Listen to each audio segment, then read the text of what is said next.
Greetings, Whisper Sister. This is a video that I've been meaning to do for a while, and I could never do it before because I didn't have a tripod or anything, and anyways, right now I have a tripod, and I have the house to myself, so I thought I would do a video where I show myself spinning yarn. I haven't been spinning for a while, so I think I'm pretty rusty, but I don't think many of you guys will probably be able to tell the difference anyway, so anyway, I just thought it would be kind of interesting maybe to some of you. So I'm going to show you some of the fiber that I've got in my stash, and then yeah, just start on a yarn here. And if you guys like this video, then I'll maybe make another couple where I work on the same yarn, because I've been missing spinning, and so I wouldn't mind, sorry, I'm just, one sec. I wouldn't mind finishing a yarn. I don't think I'm going to do them for sale probably at this stage, but oh yeah, and I have to say my wheel is squeaky. I don't know, I've oiled it and it's still got a squeak. I think it's coming from the hinge underneath the foot pedals, but I can't really seem to make it go away, so hopefully it's not too annoying.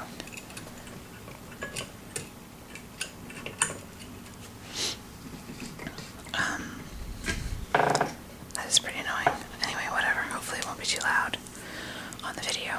And if it is, then I'll try and fix it before I make the next one. Okay, so I just wanted to show you. I figure I'll keep the camera kind of like here, where my hands are, because that might be the most, that's where the actual work goes on. Otherwise, you're just going to be watching the wheel, basically.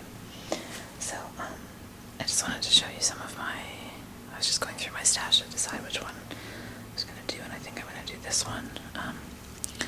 It's, what is it? It's a Superwash Merino, and, oh, there's my name. Superwash Merino and Alpaca, whatever, you've already seen it. This girl here, All Spun Up on Etsy, is amazing. She does the most amazing dyeing of anyone I've found online, and like, look at I don't know if you can see the colors very well. It's starting to get dark out, so, but look at that. Just the intensity of the color is awesome, and she was definitely my favorite. I used to buy a lot of fiber from her when I was spinning all the time. It's got cat hair from my white cat. Whatever, I'm gonna probably be keeping this one. So yeah, I think I'll do this one. There's another one I've got of hers,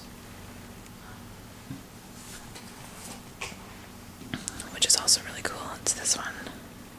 This is just Superwash Merino. Superwash means it's been descaled.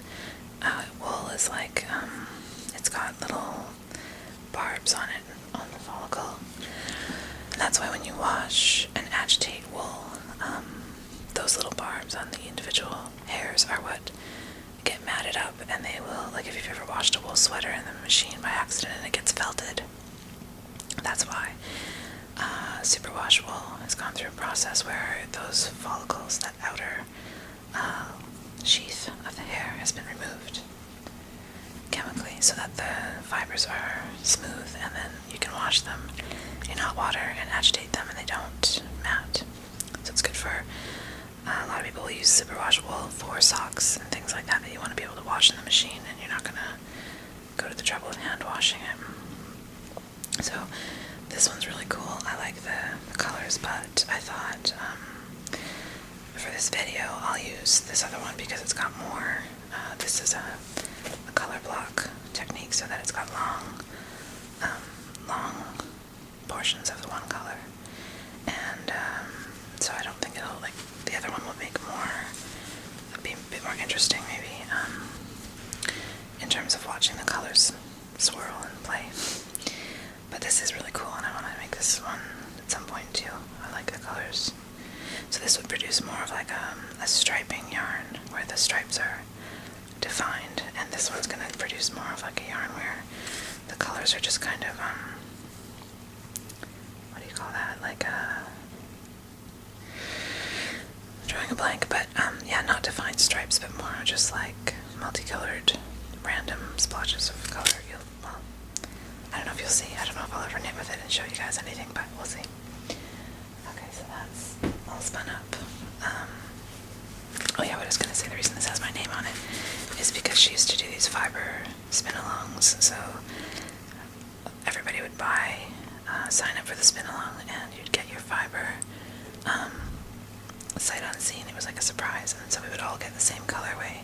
We'd all spin them up and then share pictures and compare, and it's really cool because, you know, some people would do a thin, really thin yarn, a 2-ply. Some people would do a thick, bulky single yarn, or even a 3-ply yarn, or just everyone's spinning is different, so you get to see the same colors, and they all turn out very differently. So this was the last one that I ever did. I don't even remember when this was. It was,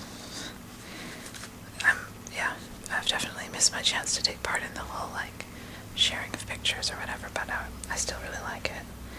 And it's actually dyed, I don't know if you can tell the difference, but it's actually dyed on, like, if you look at this one, for example, where the base is white, this is actually dyed on a gray wool. The underneath, the base wool to start out with was gray or brown, not sure which, but that's why the colors are very, a little more muted and dark. And anyway, so this is another one that I've got. I think this one's already been separated. Yeah, I've already separated this into chunks. I'm not really crazy about the colors. I'm not usually into like blues, and I'm more of warm tones like browns and greens and things like that. But when I was spinning a lot before, I was doing it for sale, so pretty much any color was fine. I just did whatever looked cool. So this is I think this is a Blueface Leicester BFL wool. It's a bit more silky and like, what's the word? Why am I drawing a blank? The yarn that would result from this would be a lot more drapey and silky, whereas this, and this one too actually, the merino that I had over there is more fluffy and like elastic, so you'd get a more squishy yarn. This is another color block, but I don't remember who dyed this, and the yarn is quite, or the fiber is quite matted, so the other thing I like about this all spun up is her fiber was always like so nice and smooth, and it never got really clumpy or anything. When you dye yarn, it can get really, the process of dyeing itself makes it, sort of puts it through that hot water, and you have to avoid agitation. So often when you dye, you end up with it a little bit matted, a little bit felted. But anyway, these colors I thought were kind of cool.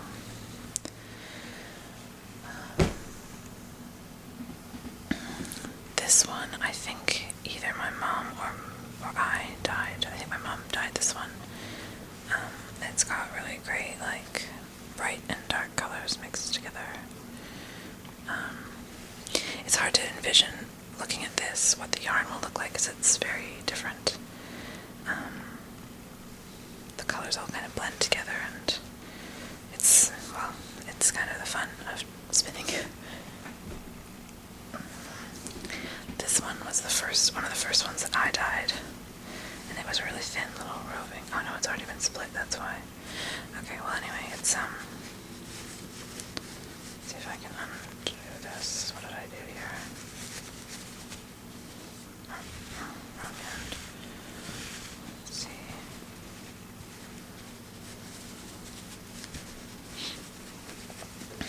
Anyway, hopefully this is, interesting, or at least relaxing for some of you guys. I don't know what I've done here, but there's, anyway. This is supposed to be able to just, like a crochet chain, just pull the end and have it unravel, but it's not really working. But anyway, this is the colors of it. And too bad. I should be able to spin that someday. Not that I'm really crazy about the colors necessarily. I'm not, I don't know. We'll see how it goes. This one, again, is not my color scheme per se. This is more like jewel tones and cool colors, which it's not really my thing, but again, it was one that I bought with the intention of spinning it to sell the yarn when I had my Etsy shop. But it is very nice. It's got really nice deep colors as well. Purples and blues and greens. And a lot of people do like these colors, so if I ever end up spinning for sale again, I'm sure this will make a nice yarn. Or it'll be a gift for someone. This, I don't even know when I grabbed this. This one is like one of my first dyeing attempts in kettle dye, and it's basically falling apart. It'll still spin fine, but this is BFL as well. It's actually really soft, but it got really mangled in the dyeing process, and the colors are really kind of muted and stuff, so it's not really like anything to write home about, but it's one of my first attempts. First attempts, as a rule, don't typically look very good. And then this one I got from a website called Crown Mountain Farms. I think that's what they're called. Crown Mountain Farms, yeah. And I actually partially bought it because of the colorway. Their colors are all named after songs, and well, actually, I guess it wasn't the reason I bought it, but I do really like this song, Albatross, by Fleetwood Mac, early Fleetwood Mac. It's beautiful, beautiful song. But yeah, these colors are going to be awesome, I think. This is like, again, I don't know how well the color's going to show up, but it's got, what you got to do is look really closely, because these colors will all get drawn out very thin, so you'll see like all of this where there's just a little bit of a flash of green and orange. You'll see all of that when you go to spin it. So to look at it like this, it kind of looks like, it's got maybe 2 or 3 colors, but once you get down in there and start to, like this for example, you'll see all that blue and orange, and that will all show itself a lot more prominently in here. At a glance, this just looks like dark blue, but it's actually got little bits of orange and lighter blue in there, and that all gets drawn out. So this is a lot of fiber, this one. This is like a double dose, kind of like, I think this is 8 ounces. Yeah, 8 ounces of superwash merino. So if I spin this fairly thin, this would probably be enough for like a shawl or something, or a scarf. Whereas the rest of these ones, the ones that I was spinning and selling before, are typically 4 ounces, and they're enough for maybe like a small scarf or a pair of gloves or a hat or something. Okay. So there's my fiber collection. That's just some of it. I've got some more downstairs that's kind of either yarns that I started and didn't finish, or ones that got wrecked or whatever. So I'm just gonna... So basically when you get the fiber, it's in a little braid like this, which is really just a crocheted chain like this. That is how you do it. So it looks like a braid, but it's all one thing that's just crocheted on itself like that. So you undo that, and you end up with a long skinny, called a roving. That's this preparation of fiber. So it's all been combed and prepped so that all the fibers lay parallel to one another, and it comes out in a nice, even,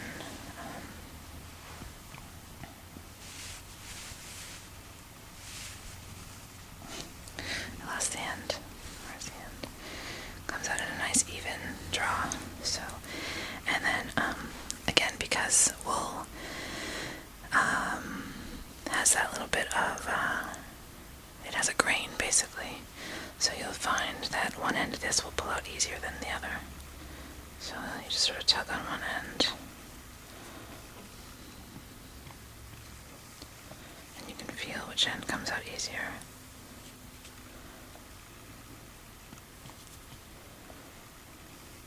Okay, this end. This is my good end. So now what I'm gonna do, my stomach, and just in advance, if I have to stop this video at all and start it over, it's just because of the dogs. They tend to bark.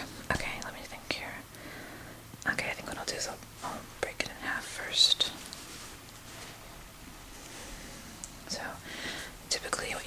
restart, you end up with this big chunk of wool. Actually, you know what? My camera is telling me that the battery, memory is almost full. So I'm going to stop this and delete some old videos and then start it up again.